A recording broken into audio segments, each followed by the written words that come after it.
Do you think so? Think so, Yago? To kiss in private, An unauthorized kiss? to be naked with her friend in bed for an hour or more, not meaning any harm. Naked in bed, Yago, and not mean harm, it is hypocrisy against the devil, that they mean virtuously and yet do so. The devil their virtue tempts, and they tempt heaven.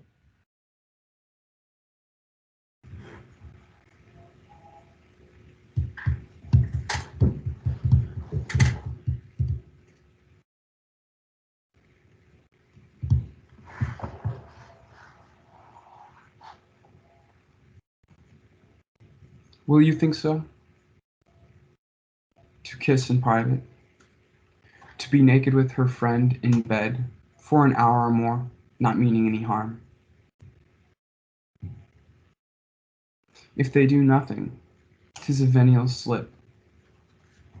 But if I give my wife a handkerchief, What then? why then, 'tis hers, my lord, and being hers, she may, I think, bestow it on any man. She's protective of her honor too. May she give that. Her honor is an essence that can't be seen. They have it very oft that have it not. As for the handkerchief, By heaven, I would most gladly have forgiven. Thou saidst, oh, it has come o'er my memory, as doth the raven o'er the infectious house, boiling in all. He had my handkerchief. what of that? That's not so good now. What if I had said I had seen him do you wrong, or heard him say, as knaves be such abroad, who, having by their own importunate sweet, or voluntary dotage of some mistress, convinced or supplied them, cannot choose but they must blab. Hath he said anything? He hath, my lord, but be you well assured no more than he'll unswear. What hath he said? Why, that he did. I know not what he did. What? What? Lie. With her? With her, on her, what you will. Lie with her. Lie on her? Why say lie on her? When they belie her, lie with her?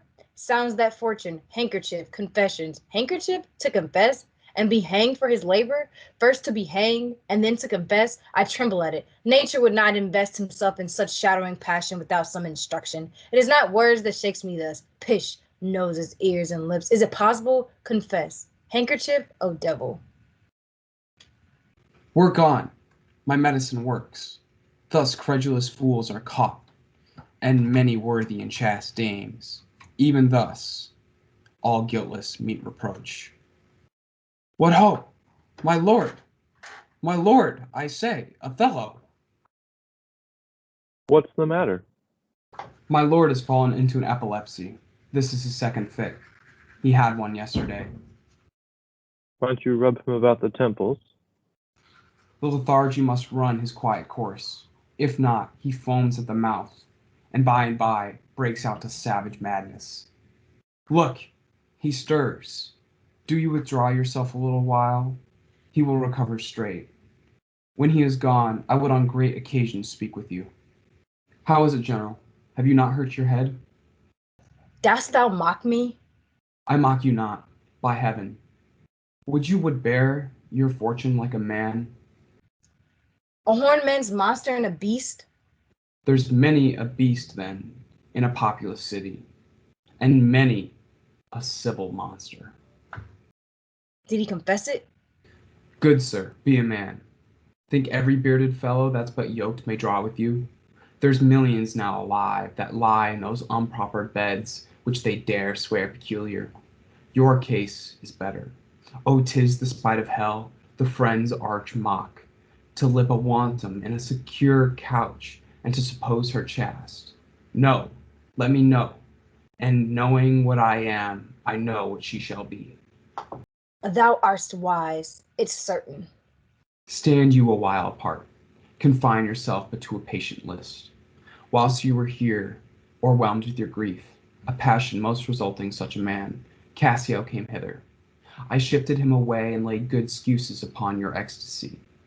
Bade him anon return and here speak with me, the which he promised. Do but encave yourself, and mark the fleers, the jibes, and notable scorns that dwell in every region of his face. For I will make him tell the tale anew, where, how oft, how long ago, and when he hath and is again to cope your wife.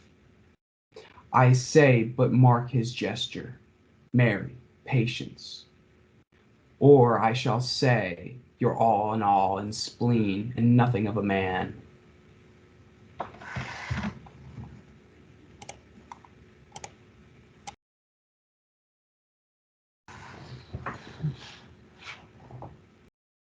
Dost thou hear, Iago? I will be found my cunning and my patience, but dost thou hear, most bloody. But yet keep time and all. Will you withdraw? Now I will question Cassio of Bianca, a housewife that by selling her desires buys herself bread and cloth. It is a creature that dotes on Cassio, and 'tis the strumpet's plague to beguile many, and to be beguiled by one. He, when he hears of her, cannot restrain from the excess of laughter. Here he comes. As he shall smile, Othello shall go mad, and his unbookish jealousy must construe poor Cassio's smiles, gestures, and light behaviors quite in the wrong. How do you, Lieutenant? The worser that you give me the addition, whose want even kills me. Ply Desdemona well, and you are sure on't. Now, if this suit lay in Bianca's dower, how quickly should you speed? Alas, poor caitiff.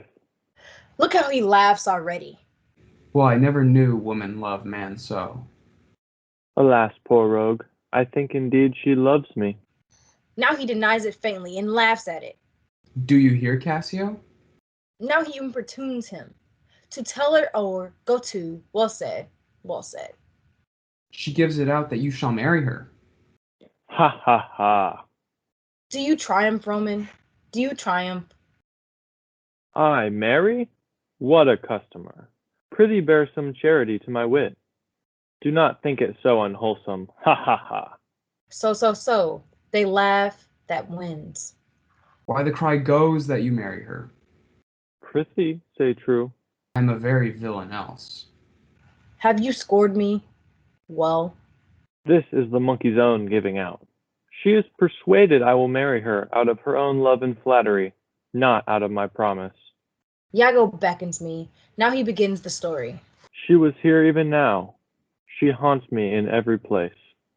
I was the other day talking on the sea bank with some certain Venetians, and thither come the bauble that falls me thus around my neck. Crying, oh dear Cassio, as it were, he gesture and ports it. So hangs, and lolls, and weeps upon me. So shakes and pulls me. Ha ha ha. Now he tells how she plucked him to my chamber. Oh, I see that nose of yours, but that dog I shall throw it to. Well, I must leave her company. Before me, look where she comes. 'Tis such another fit you. Marry a perfumed one? Bianca, what do you mean by this haunting of me? Let the devil in his damn haunt you. What did you mean by the same handkerchief you gave me even now? I was a fine fool to take it. I must take out the work. An likely piece of work that you should find it in your chamber. And now not who left it there. This is not some minx's token, and I must take it out the work. There, give it to your hobby horse. Whosoever you had it, I'll take it out no work on't. How now, my sweet Bianca? How now? How now? By the heaven, that should be my handkerchief. And you'll come to supper tonight. You may, and you will not. Come when you are next prepared for. After her, after her. I must. She'll rail in the streets else. Will you sup there? Yes, I intend so. Well, I may chance to see you, for I would very fain speak with you. Prithee come. Will you? Go to.